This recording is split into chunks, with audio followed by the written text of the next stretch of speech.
আসসালামু আলাইকুম। 2 দিন আসি নাই আপনাদের সামনে। কেন আসি নাই জানেন? চোখের প্রবলেমে।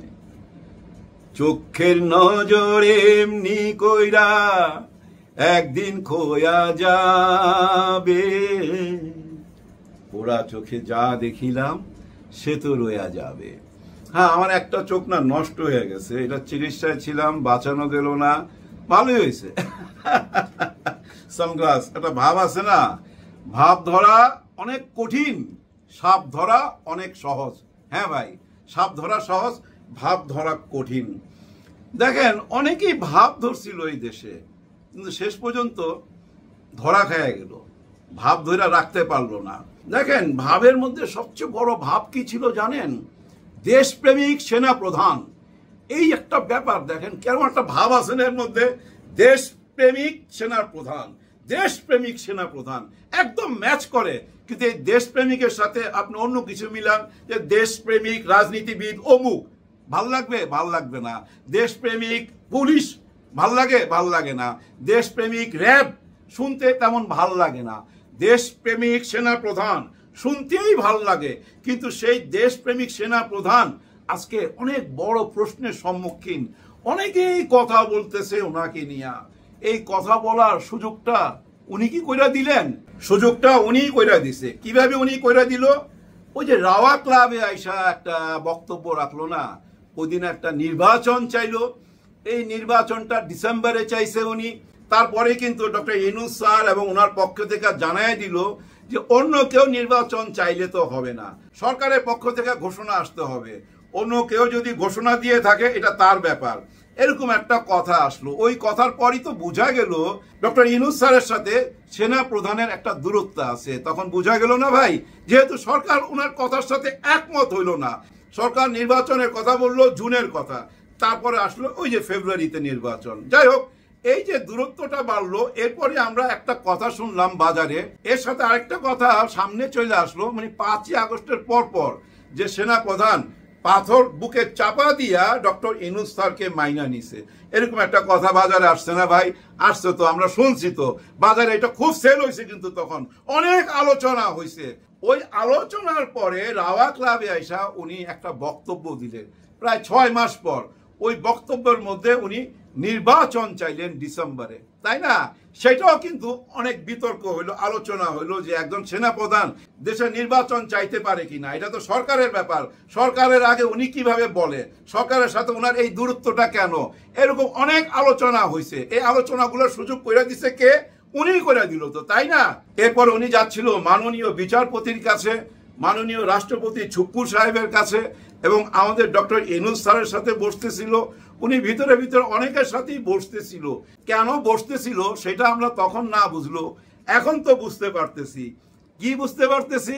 ওই যে 25 জনের বিরুদ্ধে যে গ্রেফতারি পরোয়ানা বাইর হইল, ওরা কারা? ওরা খাকি পোশাকধারী, ওদের নামে যে গ্রেফতারি পরোয়ানা বাইর হইল, এদেরকে বাঁচাইবার জন্য উনি চেষ্টা করতেছিল।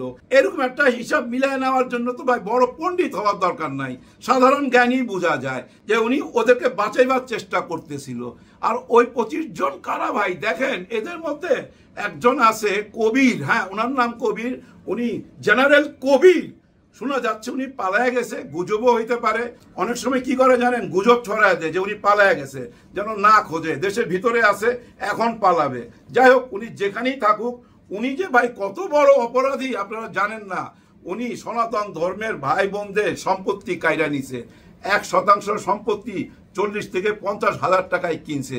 আবার সেই সম্পত্তি বিক্রি করছে সরকারের কাছে 35 লক্ষ টাকায় শতাংশ বিক্রি করছে। কিনছে কিন্তু 50,000 টাকায়। এবং কিনতে গিয়া এই গরিব মানুষদের উপরে, এই সনাতনী ভাই বোনদের উপরে, সবাই উপরে উনি জুলুম করছে, অত্যাচার করছে। শত বিঘা জমি এইভাবে বিক্রি করছে। এই জেনারেল কবির এই অপকর্মটা করছে ভাই গত 15-16 বছর। এরকম অপকর্মের সাথে এরা সবাই জড়িত। এখন এদেরকে যে বাঁচাইবার চেষ্টা করা হইলো, এই 25 জন এখন কোথায়? ক্যান্টনমেন্টে রাখা হয়েছে। কিভাবে রাখা হয়েছে? একটা বিল্ডিংকে ঘোষণা করা হয়েছে এটা জেলখানা, এখানে ওদেরকে রাখা হয়েছে। কিন্তু ব্যারিস্টার তাজুল ইসলাম বলছে ওনারা অ্যারেস্ট হয়েছে কিনা এটা আমরা জানি না, এখনো আমাদেরকে অফিসিয়ালি জানানো হয় নাই। আর যদি অ্যারেস্ট হয়ে থাকে তাহলে 24 ঘন্টার মধ্যে আদালতে ওনাদেরকে হাজির করতে হবে।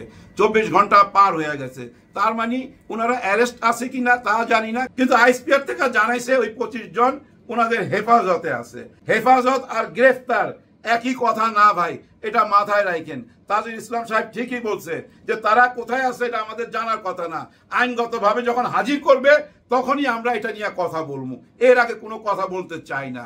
এখন দেখেন এই 25 জন কারা ভাই জানেন? এরা ছিল ওই যে গুম খুনের সাথে জড়িত, আয়না ঘরের সাথে জড়িত। আর এরা কার অধীনে ছিল? যারা ওয়াকার সাহেবের অধীনে ছিল। তার মানে কি দেখেন, ওয়াকার সাহেবের কাঁধে গিয়ে পড়তেছে না, ওনার কাঁধের সামনে কিন্তু এখন আইনি নিঃশ্বাস পড়তেছে। এই 25 জনকে জিজ্ঞাসাবাদ করলে অনেক কথাই তো সামনে চলে আসবে। সবচেয়ে বড় জিনিস কি আসবে জানেন? 626 জনকে যে পার করা হইলো, ওই 626 জনকে কারা পার করলো?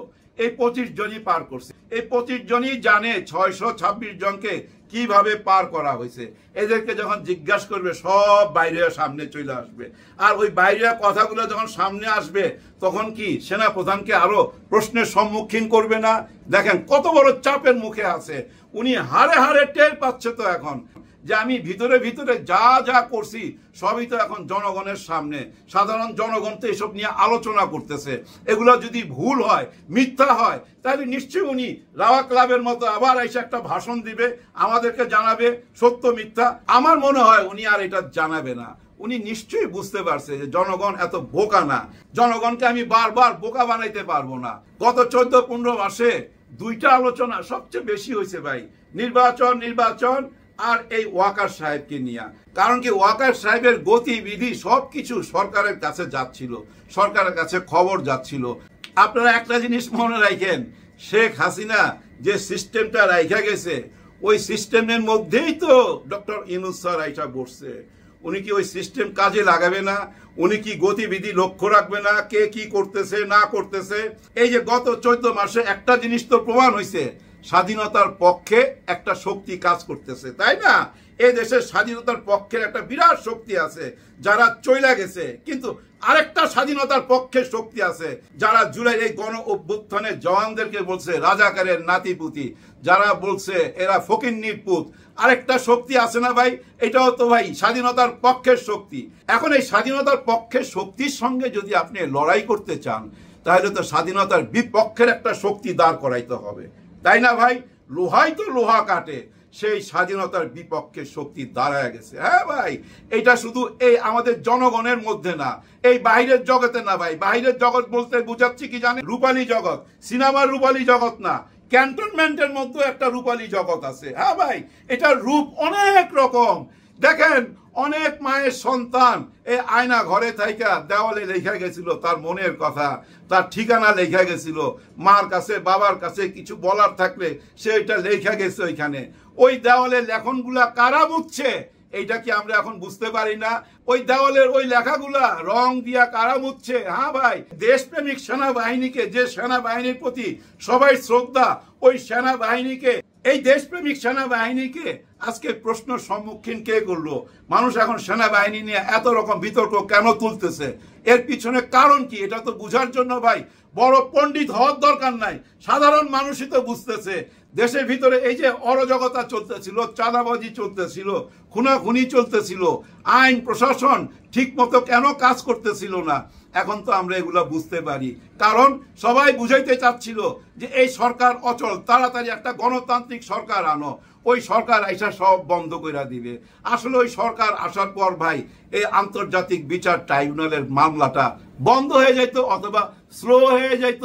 আজকে যে 25 জনের গ্রেফতারি পরোয়ানা বাইর হইছে এইটা বাইর হইতো না, এবং বিডিআরের যে ট্র্যাজেডি সেটাও আর সামনে আসতো না, শাপলা চত্বরের গণহত্যাও সামনে আসতো না, জুলাইতে যে 1500 শহীদ হইল সেটারও কোনো বিচার হইতো না, 35 থেকে 40 হাজার মানুষ যে পঙ্গু হইল সেটারও কোনো বিচার হইতো না, সব কিছু বন্ধ হয়ে যাইতো।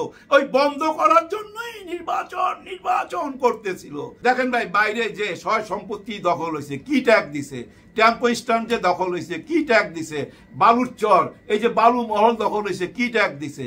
স্বাধীনতার পক্ষের মানে আওয়ামী লীগ, এরা আওয়ামী লীগ, ওরা তো আওয়ামী লীগ মানে স্বাধীনতার পক্ষের। কিন্তু এই স্বাধীনতার পক্ষের দলটারে তো আমরা খেদাইলাম, কিন্তু রয়ে গেল কিন্তু আরেকটা স্বাধীনতার পক্ষের, যারাই বারবার বলতেছিল গত 15 মাস এরা রাজাকারের নাতিপুতি, ফকিন্নির পুত, জুলাই গণ অভ্যুত্থানের সৈনিকদের বইলেই যাইতাছিল।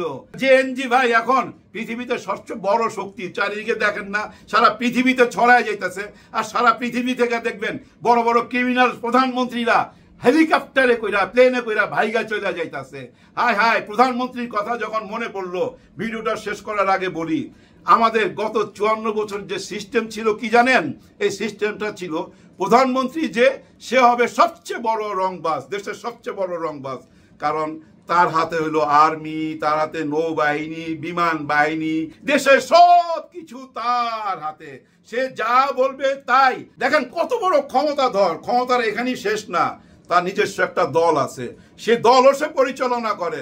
ভাই, একটা মানুষ দেশ পরিচালনা করবে কখন আর দল পরিচালনা করবে কখন? দল থেকে আইসা প্রধানমন্ত্রী হইলে ওই দলের কথাই তো চিন্তা করে, আর ওই দলের কথা চিন্তা করতে গিয়া দেশের অন্যদেরকে মনে হয় শত্রু, অন্যদের কথা আর ভাবতে পারে না, অন্যদের জন্য আয়না ঘর বানাইতে হয়। কারণ তারা যে মুখ খুললে আয়না ঘরে ঢুকাইতে হবে, পেট চিরা বুড়িগঙ্গায় ভাষায় দিতে হবে, এই সিস্টেমই তো চালু হবে। এই যে বর্তমান যে সংবিধান, এই সংবিধানের মধ্যে দিয়ে জানেন প্রধানমন্ত্রী তৈরি হয় না, একজন ডন তৈরি হয়, একজন মাফিয়া তৈরি হয়। হ্যাঁ, এই সংবিধানের মধ্যে সমস্ত ক্ষমতা তো প্রধানমন্ত্রীকে দিয়ে রাখছে। কিন্তু আগামীতে কি ওইভাবেই দেশ চালাবেন? পারবেন না, পারবেন না। হারে হারে টের পাইবেন দেশ কোথায় চলে গেছে, হারে হারে টের পাইবেন। কেউ ষড়যন্ত্র করে বাঁচতে পারবেন না। আগের ভিডিওতে বলছি না, বর্ষিতে গাইটা ফালাইছে, এখন শুধু জাল দিয়া উপরে উঠাবে। হ্যাঁ, জাল দিয়া উপরে উঠাবে। আপনি ভবিষ্যতে যেই প্রধানমন্ত্রী হোক না কেন, তার কাছ থেকে ক্ষমতা ছিনে নিছে অলরেডি। হ্যাঁ ভাই, জুলাই সনদপত্রের মধ্যে সব পেয়ে যাবেন। প্রধানমন্ত্রী সেই ক্ষমতা আর নাই, সেই ক্ষমতা ভাগ কইরা প্রেসিডেন্টকেও দেওয়া হয়েছে, রাষ্ট্রপতিকেও দেওয়া হয়েছে অনেক ক্ষমতা। এবং উনি দেশের প্রধানমন্ত্রীও থাকবেন, দেশের সমস্ত আর্মি, র্যাব, পুলিশ উনার হাতে, আবার দলও পরিচালনা করবে। সেই সুযোগও থাকবে না। যে দেশের প্রধানমন্ত্রী হবে তাকে দল ত্যাগ করে আসতে হবে, সে দলের চেয়ারম্যান থাকতে পারবে না, সে দলের কেউ কিছু না, সে হবে দেশের জন্য প্রধানমন্ত্রী, দেশের সবার জন্য সে প্রধানমন্ত্রী, কোনো দলের থাকতে পারবে না। ওই সিস্টেম কইরাই বুঝছেন জুলাই সনদপত্র আসতেছে, ওই সিস্টেম কইরা দিয়েই বুঝছেন আগামী নির্বাচন আসবে। বলছে না ঈদের আনন্দ উপভোগ করবেন, ওই জায়গায় পৌঁছায় দিবে। ভাই, কয়েকদিন আগে নাহিদ ইসলাম কি বলছিল না, মনে আছে? যে এই উপদেষ্টার মধ্যে এমন কেউ কেউ আছে যারা সেফ এক্সিট নিতে চাচ্ছে।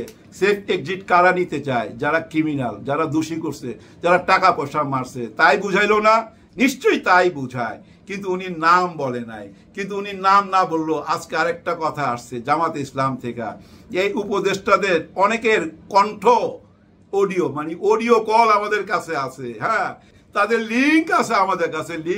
লিঙ্ক মানে আবার ওইটা বুঝেন না, ওই যে ভিডিও লিঙ্ক না, এটা হলো অডিও লিঙ্ক। কে কোন কথা বলছেন, কার সাথে কি কথা বলছেন, সব আমাদের হাতে আছে। তার মানে কি জানেন? ওই যে বর্ষি গাইটা ফালাইলো আবার, এই মাছ আর দৌড়াদৌড়ি করতে পারবে না। নিশ্চয়ই এই উপদেষ্টাদের মধ্যে কোনো একজন বা দুইজন বা চারজন বেঈমান আছে। টেলিফোনে কি কি কথা বলছে, কার সাথে, সব এখন তাদের হাতে। এখন কথা হইল তাদের হাতে কিভাবে গেল? ওই যে বললাম, স্বাধীনতার বিপক্ষের শক্তিও এখন দাঁড়ায় গেছে। স্বাধীনতার পক্ষের শক্তির সাথে লড়াই করার জন্য বিপক্ষের শক্তি তো দরকার, না হলে লড়াই করব কেমনে? লোহাই তো লোহা কাটে। অনেকেই মনে করছেন ডক্টর ইউনূস কেমন জানি চ্যাট ব্যাপ নাই, কোনো রিয়াকশন নাই, উনি কিছুই করতেছে না, উনি আপনাদের মতো বক বক করবে না, উনি হলো ডুবো জাহাজ। আপনারা তো সমুদ্রের দিকে তাকায় রয়েছেন, যেহেতু আপনারা নিজেরা সমুদ্রের জাহাজ দেখতেছেন, কিন্তু পানির নিচ দিয়ে কিন্তু ডুবো জাহাজ চলে, সাবমেরিন চলে। ওই ডক্টর ইউনূস হচ্ছে ওই ডুবো জাহাজ। ওই ডুবো জাহাজ তলে তলে অনেক কিছু সাইরা ফালাইছে। সাইরা না ফালাইলে ওই অডিও কল জামাতের হাতে কিভাবে যায়? সাইরা না ফালাইলে কেন নাহিদ ইসলাম বলে শস্যার মধ্যে ভূত আছে? ভিডিওটা শেষ করব, শেষ করার আগে শুধু এইটুকু বলবো, যারা বেঈমান আছেন সাবধান হয়ে যান, কেউ বাঁচতে পারবেন না।